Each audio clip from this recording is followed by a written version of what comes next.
The first time I saw her, she wasn't what I expected. The Empress of Velyria, ruler of a world where stars themselves seemed to bend to her will, didn't descend in a chariot of light or command an army of shining automatons.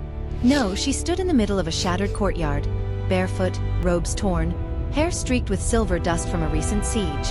And yet, she carried herself like she was the axis upon which the universe turned.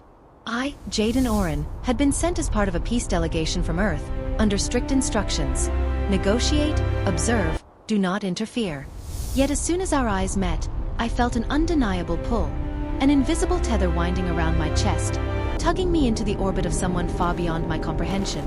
"I've heard humans call this place Velyria," she said, her voice a melodic chime that seemed to resonate within the air itself. "Tell me, Jaden Orin, do your people know the weight of a star?" I blinked. Of course, I'd studied her world in exhaustive detail, its politics, its history, even the esoteric nuances of Valyrian etiquette, but none of that prepared me for the way she spoke.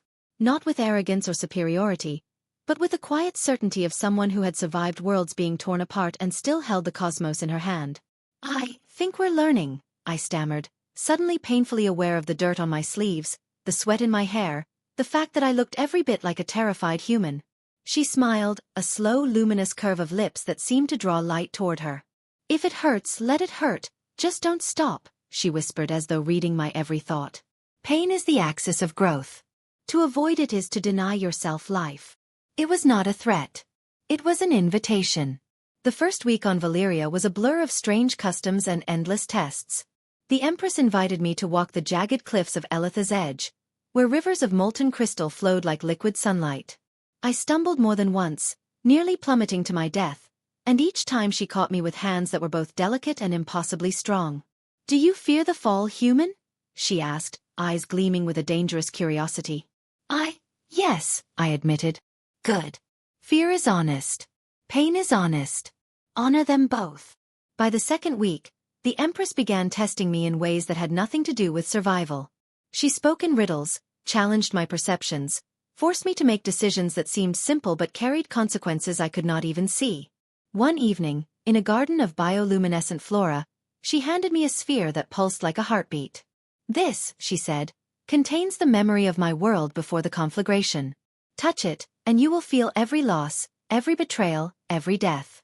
But if you withstand it, you will understand me." I hesitated.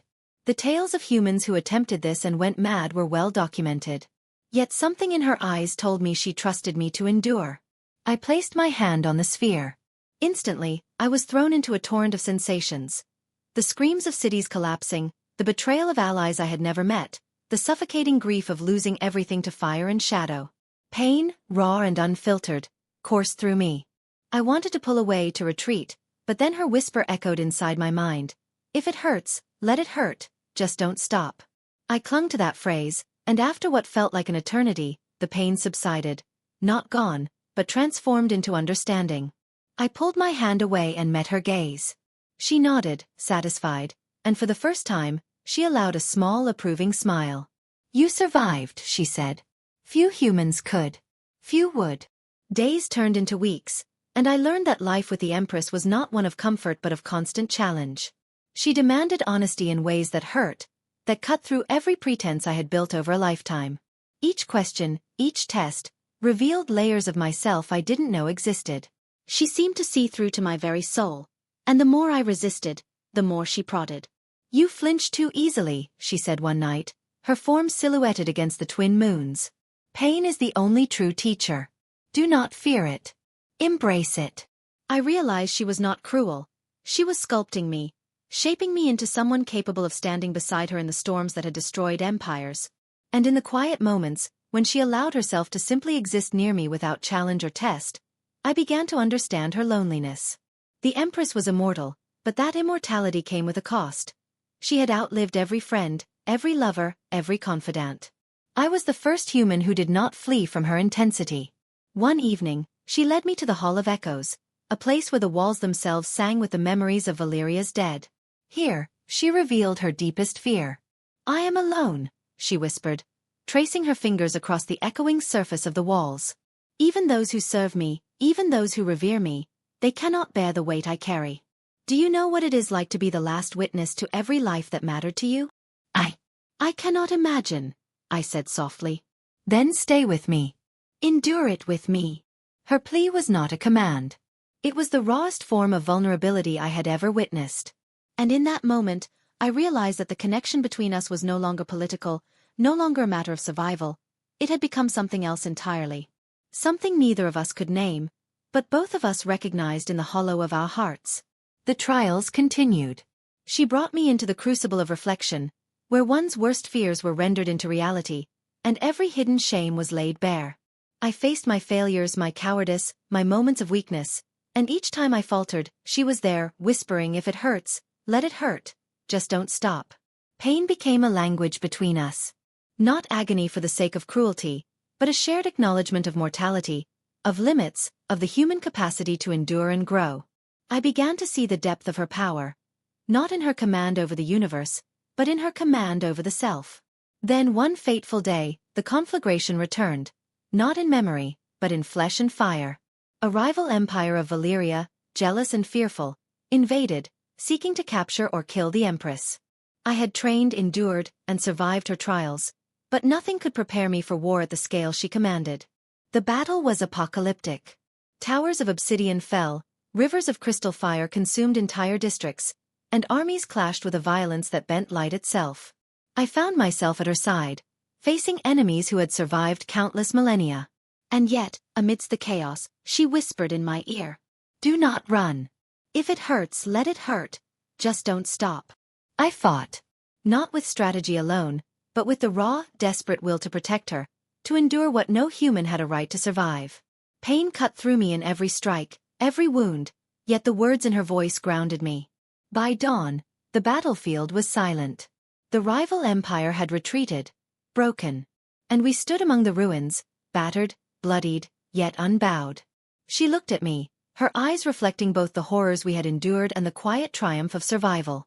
"You stayed," she said, voice soft. "Most would have crumbled." "I stayed," I replied, my voice trembling. "Because of you." In the weeks that followed, Velyria began to heal. I remained by her side, not as a diplomat, not as a soldier, but as something she had allowed me to become, a partner in the truest sense. She continued to challenge me, to push me beyond limits I did not know I had, and I continued to endure, guided always by her whisper, "If it hurts, let it hurt, just don't stop." One evening, on the cliffs of Elitha's edge, where molten crystal flowed like rivers of fire, she took my hand in hers. "Jaden," she said, voice trembling just slightly, a rare crack in her otherwise unbreakable composure, "I have outlived everything, every joy, every companion. Yet here you are, still standing. Still willing to feel pain, still willing to endure. Why?"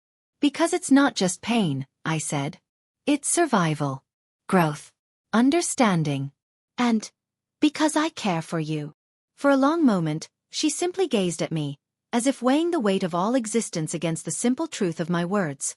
Then finally she smiled, a smile that lit the twin moons, that made the stars themselves seem to bow. "If it hurts," she whispered again, "let it hurt, just don't stop. And together, we will endure everything." And in that moment, under the twin moons of Velyria, I understood. Pain was not the enemy. Fear was not the enemy. Time itself was not the enemy. The true challenge, the true wonder, was to endure, together, with someone who saw not only your strength, but also your weakness, and loved you through both. We stood there, hands clasped, hearts tethered by the invisible thread that had first pulled me into her orbit. And for the first time in her millennia of existence, the Empress of Velyria smiled without reservation, without fear, without armor. Because even in pain, even in suffering, even in the endless cold expanse of the cosmos, we had found something unbreakable, each other. And that, I realized, was the true axis of life.